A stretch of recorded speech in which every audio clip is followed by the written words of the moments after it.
Movie की शुरुआत में हम देखते हैं कि बहुत सारे लोग एक ट्रेन की ओर जा रहे होते हैं। उनके बीच एक इंसान होता है जिसका नाम जेंग होता है।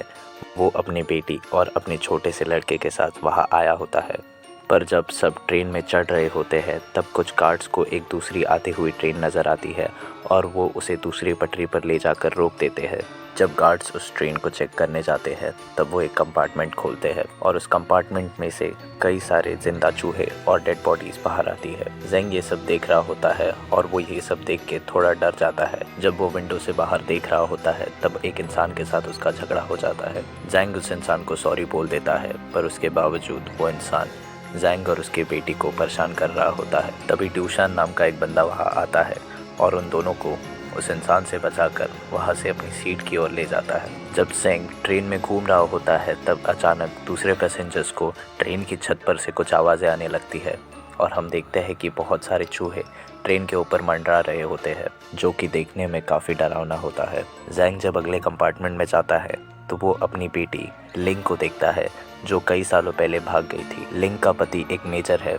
अपनी बेटी को देख जेंग उससे बात करने जाता है और उसे कहता है कि हमें बहुत साल लग गए तुम्हें ढूंढने के लिए। तभी सोल्जर्स उसे पकड़ लेते हैं और लिंग उसे पहचानने से मना कर देती है, इसीलिए उसे काल कोठरी में डाल दिया जाता है।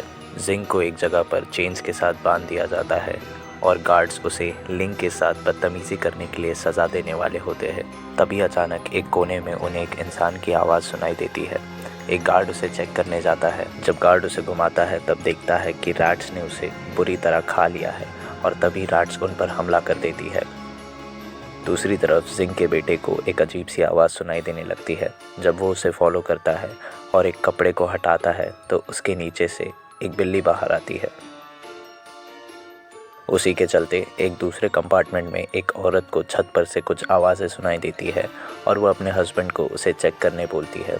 उसका हस्बैंड एक छड़ी की मदद से उसे चेक करने लगता है और गलती से एक वेंट को खोल देता है, जिसमें से कई सारे चूहे बाहर आ जाते हैं और कुछ ही पलों के अंदर वो सारे चूहे मिलकर उस कंपार्टमेंट के लोगों को मार देते हैं। जैसे ही मेजर को इस अटैक का एहसास होता है वैसे ही वो अपने आदमियों से कहता है कि हमें यहाँ से जाना होगा, जैसे उन्हें इस सिचुएशन के बारे में पहले से ही पता था और वो एक सेफ लोकेशन पर निकल जाते हैं। दूसरी तरफ जेंग गार्ड्स को मरता देख रहा होता है जब सारे चूहे उन पर हमला कर रहे होते हैं और उसे लगता है कि वो अगला है। बहुत सारी कोशिशों के बावजूद भी वो वहाँ से बाहर नहीं निकल पा रहा होता है।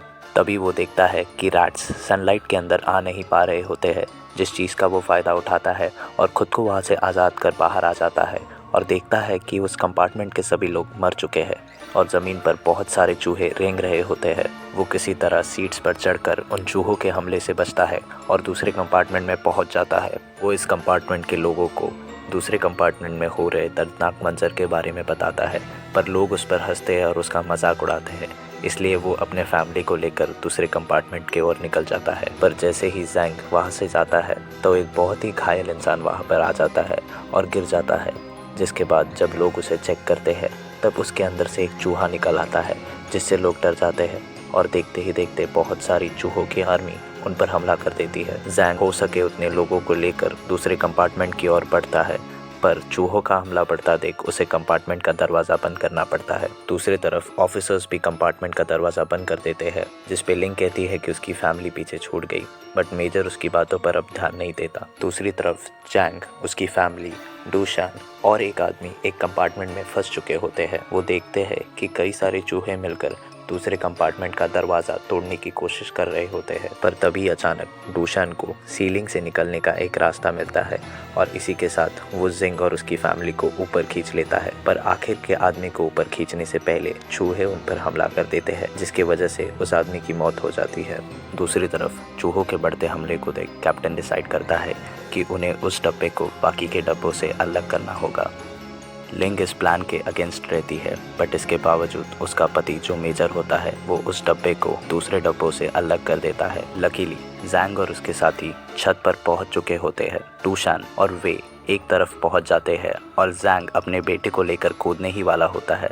तभी अचानक पीछे के कंपार्टमेंट्स फट जाते हैं, पर जेंग अपने बेटे को किसी तरह बचा लेता है। जब लिंग और दूसरे पैसेंजर्स ट्रेन में बैठकर अपनी फैमिली को खोने का दुख जता रहे होते हैं तब अचानक जेंग और उसकी फैमिली वहां पहुंच जाती है, जिन्हें देखकर लिंग थोड़ी रिलीफ हो जाती है, पर वो उनसे बात करने नहीं जाती। तभी वहाँ मौजूद एक आदमी अचानक से बेहोश हो जाता है और चेक करने के बाद पता चलता है कि रैट्स ने उसे काट लिया है और वो इन्फेक्टेड है। तभी कैप्टन डिसाइड करता है कि इन्फेक्टेड और अनइन्फेक्टेड लोगों को अलग अलग रखा जाए। जब जैंग अपने फैमिली को चेक करने लगता है तब उसे समझता है कि उसके बेटे को रैट्स ने काट लिया है और वो सबको बताता है कि कुछ दिनों पहले हेल्थ डिपार्टमेंट ने उसे एक ऐसी दवाई लाने का टास्क दिया था जिससे कि इस इन्फेक्शन को काबू में किया जाए, और वो दवाई अगले आने वाले डिस्ट्रिक्ट के एक फैसिलिटी के अंदर मौजूद है। पर कैप्टन जैंग की इस बात से सहमत नहीं होता और उसे लगता है ये सब बस वक्त की बर्बादी है, जिस चीज से वहाँ सहमत और असहमत रहने वाले दो ग्रुप्स बन जाते हैं। तभी एक गुंडों का ग्रुप कैप्टन पर गन तान देता है, जिसके कारण मजबूरन उन्हें अगले स्टेशन पर रुकने के लिए सहमत होना पड़ता है। 1 घंटे बाद वो ट्रेन अगले डिस्ट्रिक्ट पर पहुंच जाती है। जैंग, वे और डूशांग और बाकी के 3 लोग वॉलंटियर करते हैं कि वो जाकर मेडिसिन को ले आएंगे और उन्हें ऐसा करने के लिए 2 घंटे दिए जाएंगे, जिसके बाद वो ट्रेन वहाँ से निकल जाएगी। जब वो लोग हॉस्पिटल की ओर बढ़ रहे होते हैं तब वो देखते हैं कि पूरे रास्ते में लाशों का ढेर पड़ा हुआ है। अगर उन्हें दवाई लेकर समय पर वापस पहुंचना है तो उन्हें इस लाशों के ढेर के ऊपर से ही जाना होगा। उन लाशों के ढेर को पार करने के बाद वो देखते हैं कि बहुत सारे रैट्स अंधेरे में उनका इंतजार कर रहे होते हैं। वो रैट्स उजाले में आ नहीं पाते। इसके कारण जैंग सभी को सजेस्ट करता है कि वो बाजू की लगी एक पाइप से जाए।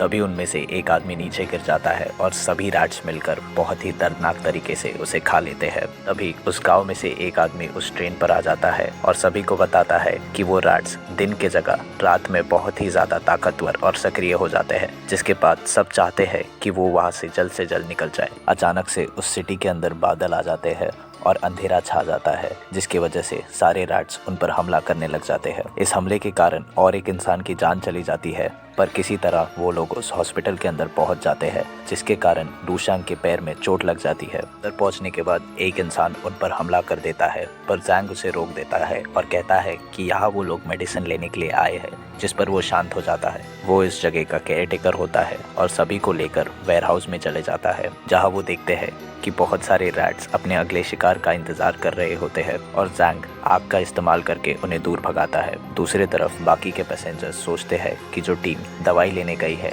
उन्हें रैट्स ने मार दिया होगा और वो कभी वापस नहीं आएंगे, इसलिए उन्हें यहाँ से निकल जाना चाहिए, जिसके कारण वहाँ झगड़ा हो जाता है, क्योंकि अभी कुछ लोगों को लग रहा होता है कि जैंग दवाई लेकर जरूर आएगा। होने वाले झगड़े और अपने फैमिली को खो देने के दुख से परेशान एक औरत उठती है और मेन गेट खोल देती है, जिसकी वजह से रैट्स अंदर घुस जाते हैं। लिंग अपने भाई को लेकर एक कंपार्टमेंट में बैठी होती है, जहाँ से सिर्फ वो लोगों को मरता देखती है। जैंग अपने ग्रुप के साथ एक ऐसी जगह पहुँचता है जहाँ बहुत सारे रैट मौजूद होते हैं, इसीलिए जैंग वहाँ अकेला जाता है और किसी तरह मेडिसिन को वहाँ से निकाल लेता है। पर वापस आते समय जैंग के पैरों के नीचे का फर्नीचर टूट जाता है, पर किसी तरह वो मेडिसिन को बचा लेता है और केयरटेकर उससे वो मेडिसिन मांगता है। जैसे ही जैंग उसे वो मेडिसिन देता है वैसे ही वो वहाँ से भाग जाता है और जैंग और उसके ग्रुप को अंदर ही लॉक कर देता है। वो उस दवाई को बेचकर अपने फैमिली की फाइनेंशियल कंडीशन को इम्प्रूव करना चाहता था। तभी वेयरहाउस के अंदर मौजूद रैट्स की सेना जैंग और उसके साथियों पर हमला करने आ जाती है, पर किसी तरह वो दरवाजे को तोड़ देते हैं और सभी मिलकर बाहर आ जाते हैं। बाहर आने पर वो उसी इंसान को दुख में बैठा हुआ देखते हैं, क्योंकि उसके बच्चे और उसकी बीबी को रैट्स ने खा लिया था। जैंग और उसके साथी बाहर आते हैं और एक जीप में बैठकर वहाँ से भागने लगते हैं। रैट्स की एक बड़ी सी सेना उनके जीप के पीछे लग जाती है, पर तभी अचानक क्लाउड्स हट जाते हैं और रोशनी वहाँ पे आ जाती है, जिसके कारण वो लोग ट्रेन के पास जिंदा पहुंच जाते हैं। पर वहां पहुंचने पर वो देखते हैं कि बहुत सारे लोगों को रैट्स ने मार दिया है और उन्हें लगता है कि अब उनकी फैमिलीज भी नहीं रही। वो बहुत दुखी हो जाते हैं, पर तभी अचानक जिंग अपने भाई और कुछ ऑफिसर्स को लेके एक कंपार्टमेंट से बाहर आती है, जिसे देख जैंग खुश हो जाता है। पर तभी अचानक सभी देखते हैं कि वापस से अंधेरा छाने लगा है और सारे रैट्स उनके तरफ बढ़ रहे होते हैं। जैंग उस मेडिसिन और सभी को लेकर ट्रेन की ओर जाने लगता है कि तभी एक ऑफिसर उससे वो मेडिसिन छीन लेता है और वहाँ से भागने लगता है। डूशांग उस ऑफिसर से लड़ता है और किसी तरह उस मेडिसिन का डब्बा वापस जैंग को दे देता है। रैट्स का हमला अब बहुत ज़्यादा बढ़ चुका था और सभी लोग ट्रेन में बैठकर वहाँ से जाने लगते हैं। डूशांग, जो कि बहुत ही ज़्यादा घायल हो चुका था, ट्रेन तक नहीं पहुँच पाता। मरने से पहले वो जैंग और वे से कहता है कि वो खुश है कि एटलीस्ट उसने सबकी जान बचाने में मदद की, और इसी के साथ वो मर जाता है। अगले सीन में हम देखते हैं कि दवाई के कारण अब लोगों की हालत ठीक होने लगी है। पर तभी वो ट्रेन अचानक से रुक जाती है और सभी देखते हैं कि आगे के पटरी पे ब्लॉकेज हो गया है। जैंग सभी से कहता है कि उन सभी को मिलकर उस ब्लॉकेज को वहाँ से हटाना होगा, पर डर के कारण कोई बाहर नहीं आना चाहता और इसीलिए जैंग उस ब्लॉकेज को हटाने अकेले चले जाता है। उसकी हिम्मत को देखकर बाकी के पैसेंजर्स भी उसकी मदद करने के लिए आ जाते हैं और सभी मिलकर ब्लॉकेज हटाने लगते हैं। उनमें से एक आदमी अपने शरीर पर बॉम्ब लपेट लेता है और जब भी रैट्स उस पर हमला करते हैं तब वो खुद को ब्लास्ट कर लेता है। उस आदमी के सैक्रिफाइस को देखकर सभी का जज्बा जाग उठता है और बहुत ही मेहनत के बाद वो उस ब्लॉकेज को वहाँ से हटा देते हैं। वो वहाँ से जाने लगते हैं तब देखते हैं कि आगे एक डेड एंड होता है, इसीलिए जैंग को नीचे जाकर मैन्युअली पटरियों को चेंज करना होगा। जैंग जब पटरियों को चेंज करके वहाँ से वापस जाने लगता है तब देखता है कि पटरियों को चेंज करने वाला हैंडल टूटा हुआ है, इसीलिए ट्रेन वहाँ से गुजरने तक